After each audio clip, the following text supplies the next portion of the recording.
Hello students, good morning. So we were discussing with the chapter Mechanics of Fluids, and in the last class we discussed Pascal's law as well as its applications. I hope you understood Pascal's law and also the first application, that is hydraulic lift. Okay, so what is Pascal's law? How you can state Pascal's law? Pascal's law states that the pressure exerted on an enclosed liquid will be transmitted equally in all directions. Wherever you are checking, you will get the same pressure in an enclosed fluid. That is Pascal's law. Okay, and the first application that we explained based on the Pascal's law is hydraulic lift. And the use of hydraulic lift is to lift the heavy objects. And you know the structure, how the law is applied in that working, everything you understood. Today we are moving to the second application. It is also very important, and the application is hydraulic brakes. Okay, hydraulic brakes.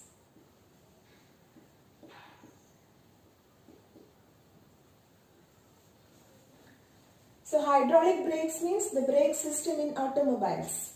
When you apply or when you press the pedal for brake, how it is applied there, or how Pascal's law is applied in this case. That is what we are discussing here. So first of all, we will move to the structure or the construction of that brake system. Okay, so it mainly consists of a tube. Hydraulic brake system consists of a tube, and one end of the tube is connected to a cylinder, and this cylinder is known as the master cylinder. Okay, master cylinder. Now you can see some liquid inside the tube, that is the brake oil. Okay, so this tube has one end which is connected to where a master cylinder, and this master cylinder is connected to our brake pedal or brake paddle using the lever system. Clear? This section is clear. Now the second end of the tube is connected to another cylinder, and this is actually the wheel. Okay, I'm taking only one wheel in a vehicle, and how it is applied to one wheel, the same will be applied to other wheels also. So this is the wheel cylinder, and the other end of the tube is connected to the wheel cylinder. This wheel cylinder has two pistons here, that is P1 and P2, attached to the two ends. And also this wheel cylinder has, the pistons are connected to where? Brake shoes. S1 and S2 are the brake shoes. Now these two are connected with the help of a spring in between. A spring is also connected in between. Clear? So this is the construction for what? A hydraulic brake system. Once again, it consists of a tube filled with brake oil. One end of the tube is connected to the master cylinder, which is connected to a brake. Now the other end of this tube is connected to the wheel cylinder, which is again connected with two pistons on both sides. The pistons are connected to the brake shoes. Okay. Now here there is a spring also attached here. Now we can see that the area of cross section of this wheel cylinder is larger than the area of the master cylinder. Okay, area of cross section of the wheel cylinder is larger than area of the master cylinder. Like in the case of hydraulic lift, you have two cylinders on the left and right. Left side you can see it is of smaller area, and the right side where you are lifting the loads, you are having larger area, isn't it? The same thing here also. Master cylinder is having smaller area, but this wheel cylinder is having larger area. Clear? So this is all about the construction. Now we are moving to the working, how it works. Listen here. First you are applying or you are pressing here on the brake paddle or the brake pedal, you can say.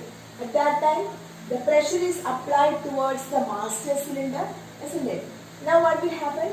The fluid is there or the liquid is there, so the pressure is transmitted through the fluid and it will come here towards the wheel cylinder, and when the pressure is applied to the wheel cylinder, the pistons P1 and P2 are pushed on two sides.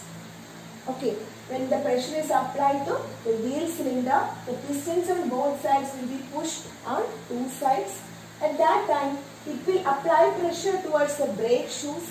The brake shoes will be pushed towards the inner rim of the wheel. Clear? Inner rim of the wheel. So what will happen when it is pushed towards the inner rim of the wheel? The motion of the wheel gets retarded. You have studied retardation.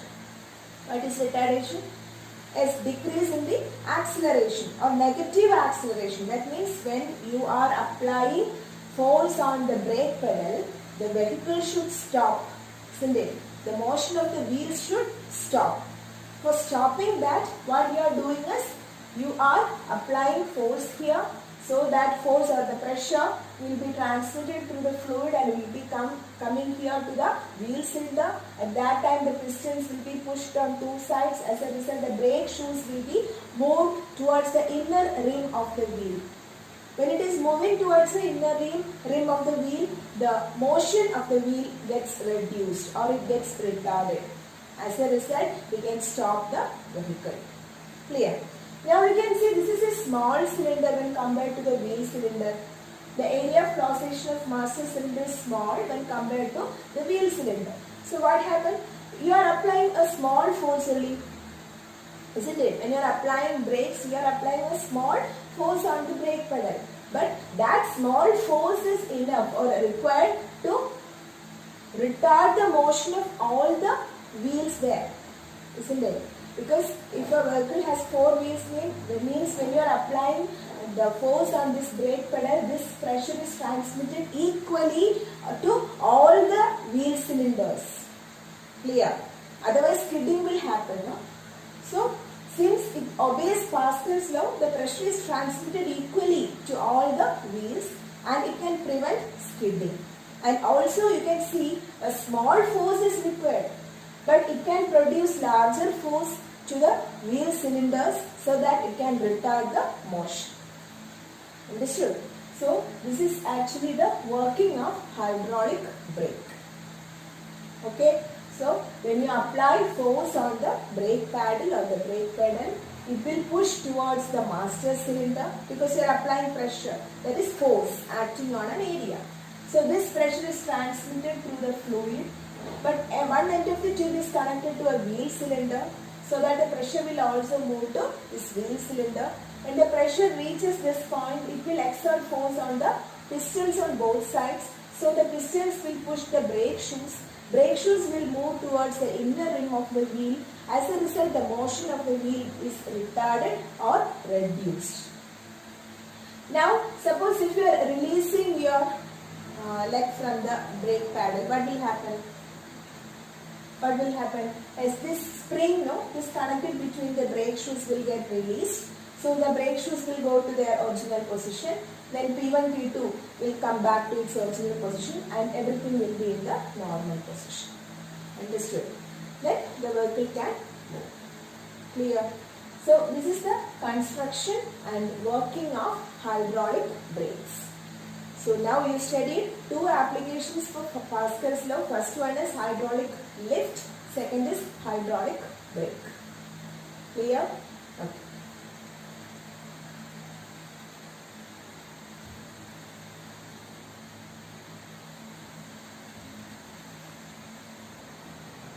Next heading is effect of gravity on fluid pressure. Effect of gravity on fluid pressure. So before studying this, first we want to discuss a small topic, that is atmospheric pressure. So atmosphere, you know, what is that? It is the gaseous envelope surrounding the earth. And this atmosphere or this air column, you can consider it as an air column like we considered liquid column. Okay. So this air column will exert a force on the earth's surface. So that force exerted on the surface area or the earth's surface is called what? Atmospheric pressure. Okay. So this atmosphere, which is the gaseous envelope surrounding the earth, exerts a pressure on the earth's surface. and the pressure exerted on a surface is known as atmospheric pressure. And which device can be used to measure atmospheric pressure? As it is barometer. You may have studied this in your smaller classes. So barometer is the instrument used to measure atmospheric pressure. And if you want to measure the pressure for an enclosed cylinder, in an enclosed cylinder, if you want to measure the pressure, we use another device and we call it as open tube manometer. Open tube manometer. Clear? So atmospheric pressure is the pressure exerted by atmosphere over the earth's surface. Then this atmospheric pressure can be measured with the help of barometer. Then another device, open tube manometer, which is used to measure the pressure inside an enclosed cylinder. Clear? Now we will move to the effect of gravity on fluid pressure.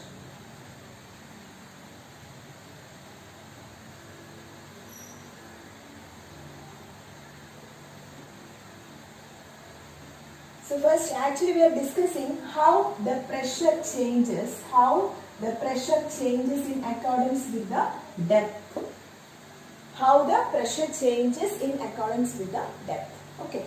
So for that, I am considering a cylinder which is filled with liquid.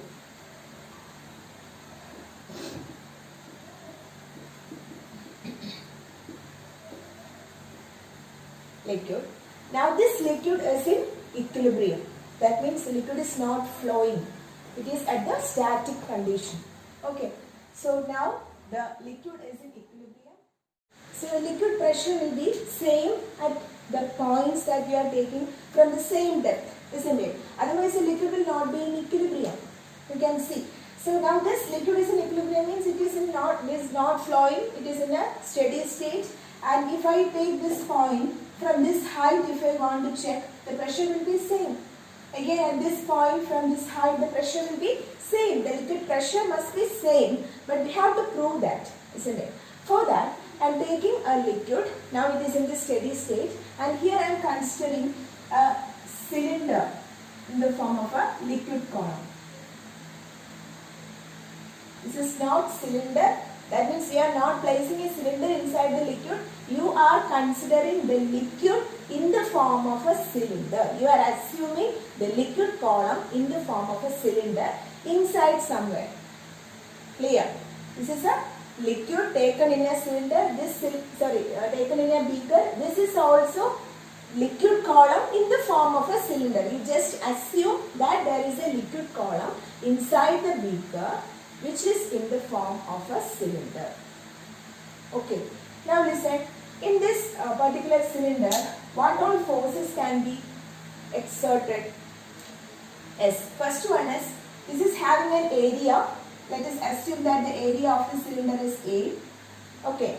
Now the height of this cylinder, it will be H. Height of the cylinder is taken as H.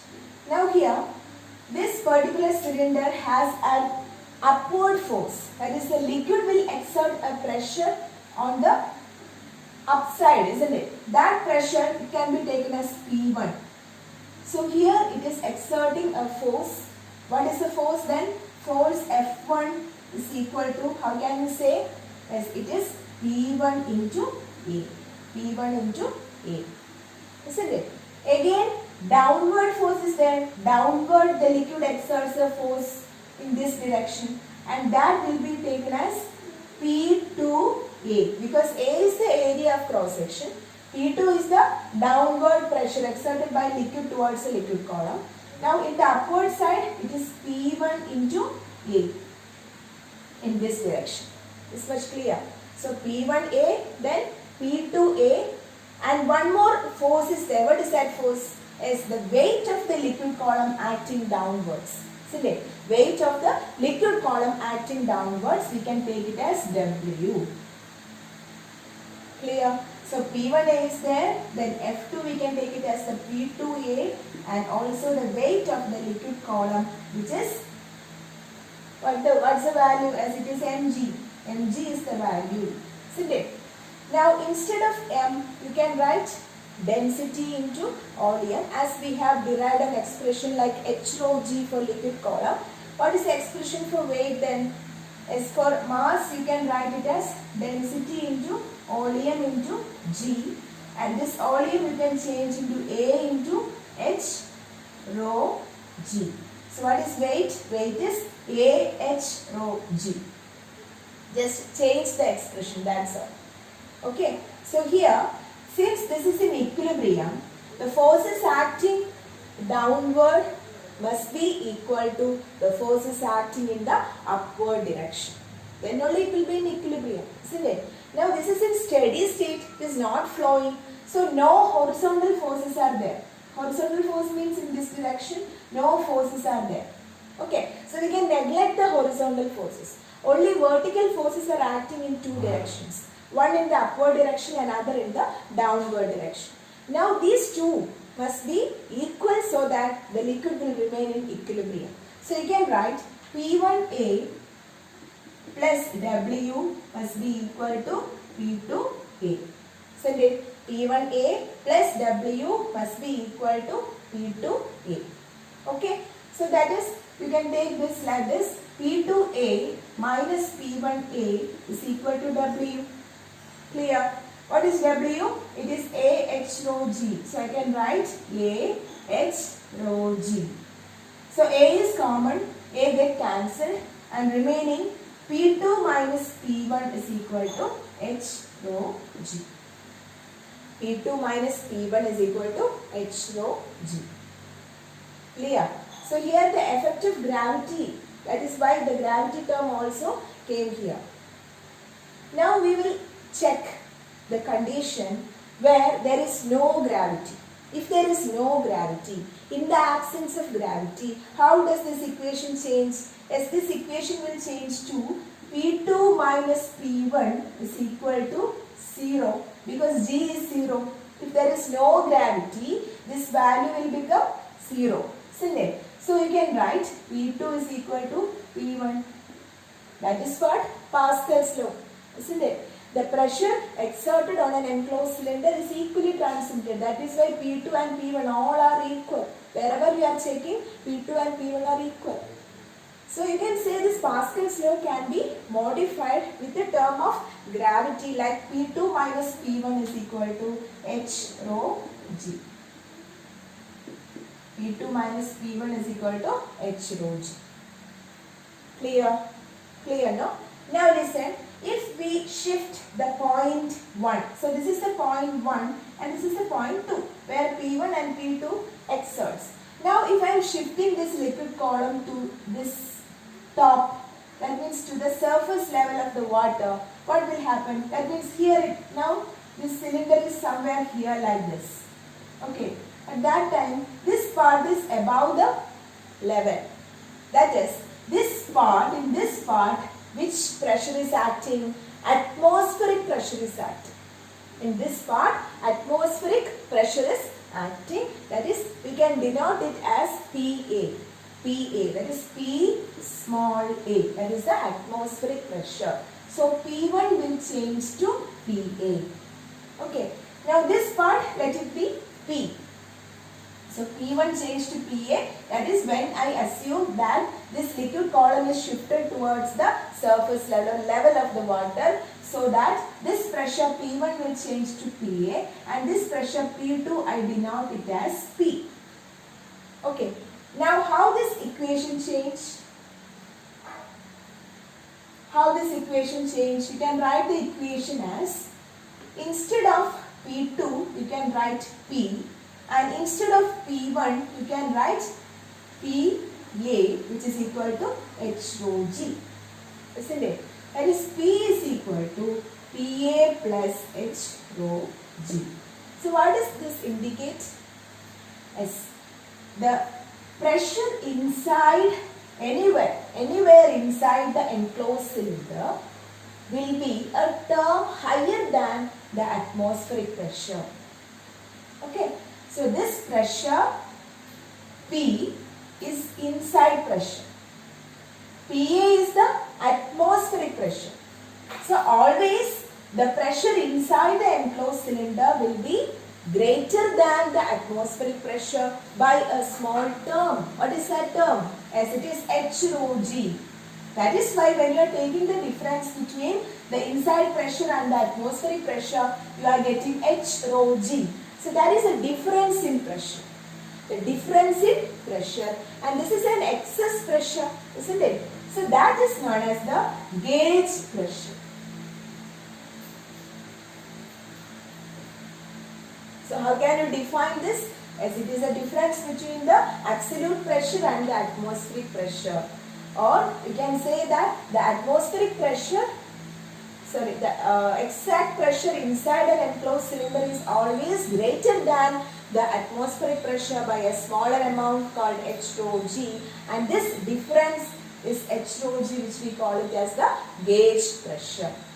Okay, clear? So now you understood what is atmospheric pressure, what is gauge pressure, how can we measure atmospheric pressure, how can we measure the pressure inside an enclosed cylinder, isn't it? How it is related to depth. How it is related to depth? As at any point the pressure will be same if it is at the same depth. So to prove that, we assumed a cylinder in the form of a liquid column. Then we noted 2 points, that is the upward point and the downward point, in which two forces are acting. That is, in this level, the force, the liquid exerts a pressure towards the point 1, that is P1A. F1 is equal to P, because F is equal to P into A, isn't it? So F1 is equal to P1 into A. A is common. Again here also F2, which is equal to P2 into A. Clear? Also, the weight of the liquid column is acting downward, so W is there. That means in this point you have P1A and W, and this must be equal to P2A so that the liquid will be in equilibrium. So P1A plus W equal to P2A. So just rearranging, P2A minus P1A is equal to W. For W, we already derived this expression in the last class, that is W is equal to AH rho G. So AH rho G and P2 minus P1 equal to H rho G, A will get cancelled. So this is a difference in pressure, and this difference in pressure, you are just assuming one more thing, that you are taking this liquid column towards the upper level of the water, so that this 1.1 will be shifted to this side. It will exert atmospheric pressure. So P1, instead of P1 you can put the value PA, and P2, which is inside the cylinder, has a pressure P. So substituting the value in this equation, you will get P minus PA is equal to H rho G, and P is equal to PA plus H rho G.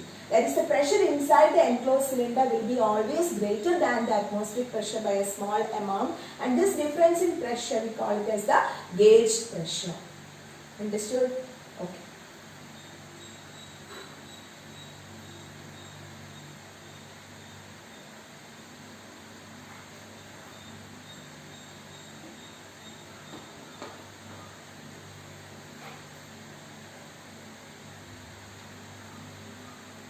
Now some units of pressure we want to study. The SI unit of pressure you know, that is Newton per meter square. The SI unit of pressure is Newton per meter square, or it can be called as Pascal.